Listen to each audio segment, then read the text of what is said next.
जैसा हमने आपको बताया था कि हमारे साथ आज कुछ एक्सपर्ट्स रहेंगे जो कि आपको बहुत सरल भाषा में इसका मतलब आज समझाएंगे। जो कुछ भी वहाँ हो रहा है भारत पर उसका क्या असर होगा। तो अमेरिका में भारत के पूर्व राजदूत श्री अरुण कुमार सिंह इस समय हमारे साथ मौजूद हैं, जो इस विश्लेषण में हमारी मदद करेंगे। अरुण जी, आपका बहुत बहुत स्वागत है। शुक्रिया। और आप तो अमेरिकन सिस्टम को, वहाँ के प्रशासन को, वहाँ की प्रणाली को बहुत अच्छी तरीके से समझते हैं। आप हमारे राजदूत वहाँ पर रह चुके हैं। हम चाहते हैं कि आप हमारे दर्शकों को, जो भारत में बैठकर इस पूरी शपथ ग्रहण समारोह को देख रहे हैं, उनके लिए एक छोटा सा विश्लेषण कीजिए कि आप इसे किस तरीके से देखते हैं। अमेरिका में तो ये एक नए अध्याय की शुरुआत है, लेकिन हम भारतीयों के लिए भी क्या ये एक नए अध्याय की शुरुआत है? इससे पहले 2016 में जब हमने ये सब देखा था, ना तो आज 2016 का भारत है और ना 2016 का अमेरिका है। अमेरिका 2016 से कमज़ोर हो चुका है, भारत 2016 से अब 2021 में कहीं मजबूत हो चुका है।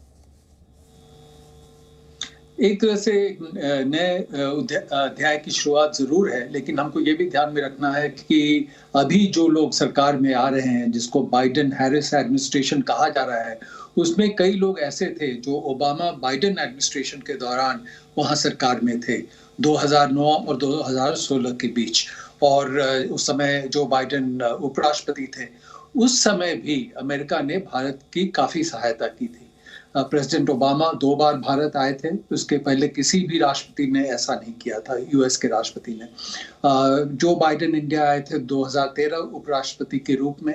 अमेरिका ने उस समय कहा था कि भारत की को यूनाइटेड नेशन सिक्योरिटी काउंसिल के परमानेंट मेंबरशिप के लिए सपोर्ट करेंगे। भारत को मेजर डिफेंस पार्टनर का स्टेटस भी दिया गया था। तो इस तरह मुझे कॉन्फिडेंस है कि उस समय जो हमारा एक्सपीरियंस रहा था, उसको देखते हुए कि अब जो लोग सरकार में आए हैं, वो लोग इस रिश्ते को और आगे बढ़ाना चाहें। और आपने जैसा कहा कि अमेरिका की स्थिति में अब कुछ चैलेंजेस हैं। वहाँ पैंडेमिक का बहुत असर रहा है, इकोनॉमिक सिचुएशन पर भी असर रहा है, चाइना आगे को बढ़ा है। इसलिए अमेरिका को भी ज़रूरत है कि कुछ पार्टनर्स रहें उनके साथ, खासकर एशिया में, जिससे उनकी स्थिति मजबूत हो सके। तो इंडिया के साथ जो रिश्ते हैं वो इसको इस दृष्टिकोण से भी देखते हैं। जी अरुण जी, जब पिछली बार 2016 में वहाँ नए राष्ट्रपति आए थे, वो बिल्कुल आउटसाइडर थे। डोनाल्ड ट्रंप एकदम आउटसाइडर थे। और इस बार जो नए राष्ट्रपति आए हैं, वो टोटली इनसाइडर हैं। और 2016 में तो आपने भी बहुत करीब से देखा था। तब में और अब में आप क्या बड़ा अंतर देखते हैं? देखिए, एक तरह से डोनाल्ड ट्रंप अपने को आउटसाइडर कहते थे, वो एक उनकी राजनीतिक दांवपेच थी, क्योंकि पॉलिटिकल आउटसाइडर जरूर थे, पर वो इकोनॉमिक सिस्टम के बिल्कुल अंदर थे।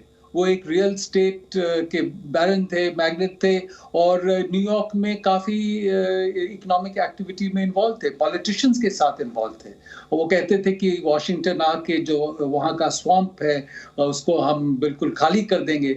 लेकिन जिस तरह की उनकी बाद में एक्टिविटी हुई, वो स्वैम्प तो बढ़ता ही रहा। तो ये एक राजनीतिक दांवपेच था। उसके पहले भी आप देखेंगे, जब प्रेसिडेंट ओबामा इलेक्ट हुए थे, तो उस समय वो 2 साल के लिए ही सेनेटर थे। तो एक तरह से वो भी आउटसाइडर माने जा सकते थे। तो अभी जरूर ये जो बाइडेन इनसाइडर कहे जा सकते हैं। 30 साल से ज्यादा वो सेनेट में रहे हैं। लेकिन अभी डोनाल्ड ट्रंप के कार्यकाल के दौरान जो अमेरिका का एक्सपीरियंस रहा है, अनुभव रहा है, उसको देखते हुए ज्यादातर लोग चाहते हैं कि कोई ऐसी सरकार अब आए जो स्थिति में थोड़ा संतुलन आए। और क्योंकि डोनाल्ड ट्रंप के डिसीजंस काफी विम्सिकल होते थे, बिल्कुल अपने उनके मन में जो आता था उस आधार पे करते थे, इंटर एजेंसी प्रोसेस के आधार पे नहीं करते थे। तो एक तरफ से जनवरी पिछले साल तक अमेरिका की आर्थिक स्थिति जरूर अच्छी रही थी, उसके बाद पैंडेमिक के कारण थोड़ी खराब हो गई है। लेकिन अमेरिका के एलाइज, पार्टनर्स, यूरोप में उनके जो एलाइज थे, वो उनसे कुछ अलग हो गए थे। अभी अभी आपने देखा कि यहाँ से जो बाइडेन की टीम थी, उन्होंने कहा कि वो यूरोप के साथ मिलकर चीन के खिलाफ काम करना चाहते हैं। लेकिन यूरोप के सरकार, खासकर जर्मनी, आगे बढ़कर चीन के साथ उन्होंने एक इन्वेस्टमेंट एग्रीमेंट कर लिया है। इस तरह से डोनाल्ड ट्रंप के कुछ डिसीजंस थे जिसकी वजह से अलायंसेस और अमेरिका की जो शक्ति है उसमें कमी जरूर आई। जी अरुण जी, जो भारतीय लोग हैं या भारत सरकार है, वो जो मुझे लगता है उसके तीन बहुत बड़े सरोकार हैं। पहली बात, चीन को लेकर अमेरिका अब हमारा साथ देगा या नहीं देगा जो बाइडेन के आने के बाद। दूसरी बात, कमला हैरिस को कहा जाता है कि इंडियन ओरिजिन की हैं, तो क्या उसकी वजह से हमें कुछ विशेष डिस्काउंट मिलेंगे, क्या हमारे प्रति कुछ उनकी नीतियां बदलेंगी।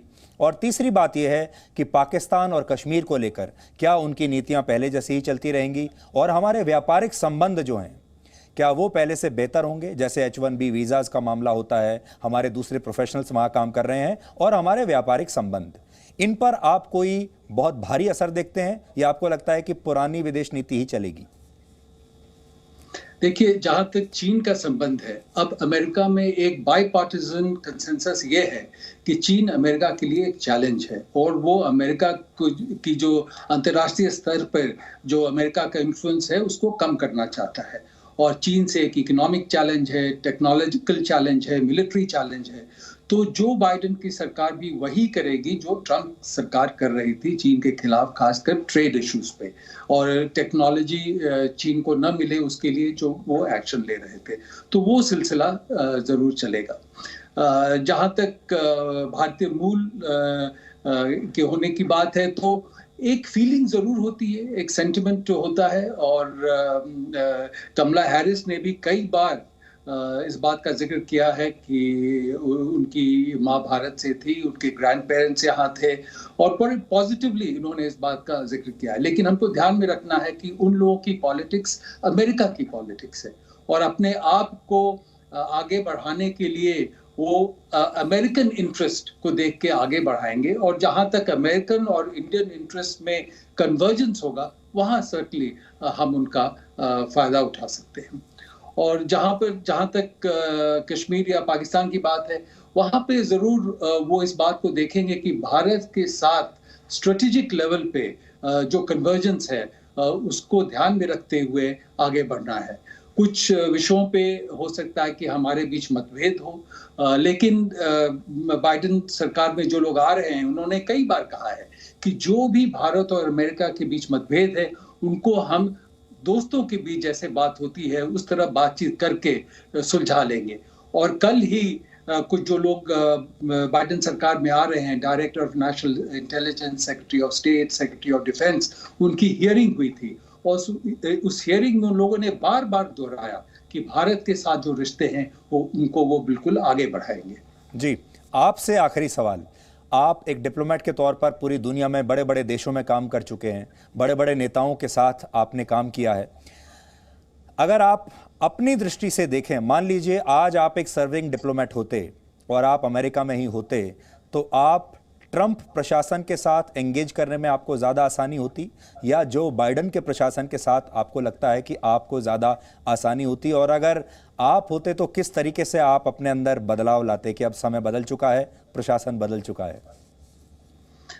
देखिए, हमारी कोशिश हमेशा ये रही है कि कोई भी प्रशासन हो उसके साथ हम रिश्ते आगे बढ़ाएं, और 2000 से चल रहा है। 2000 में बिल क्लिंटन ने इन रिश्तों को एक नया मोड़ दिया था। 2000 में भारत के विजिट पे आए थे, जो काफी सफल विजिट रहा था। उसके बाद जॉर्ज बुश, रिपब्लिकन सरकार, उन्होंने इस रिलेशनशिप को बहुत आगे बढ़ाया और सिविल न्यूक्लियर कोऑपरेशन एग्रीमेंट किया।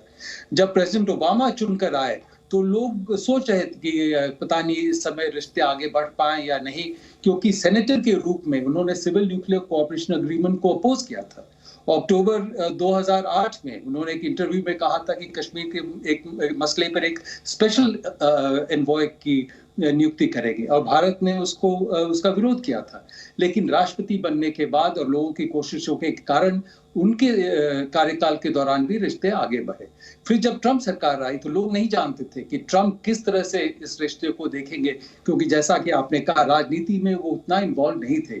लेकिन उनके कार्यकाल के दौरान भी रिश्ते आगे बढ़े। तो हमारी कोशिश ये रहती है, भारतीय सरकार की और डिप्लोमैट की, सरकार कोई भी हो अमेरिका में, उनके साथ हम कन्वर्जेंस को देखते हुए रिश्ते को आगे बढ़ाएं। और अमेरिका में भी मैंने नोटिस किया है कि न सिर्फ एडमिनिस्ट्रेशन में लेकिन कांग्रेस में भी, डेमोक्रेट्स में, रिपब्लिकन्स में, थिंक टैंक्स में, बिजनेस में, लोग ये मानते हैं कि आज की जो स्थिति है अंतर्राष्ट्रीय स्तर पर, उसमें भारत के साथ मिलकर काम करना है और आगे बढ़ना है।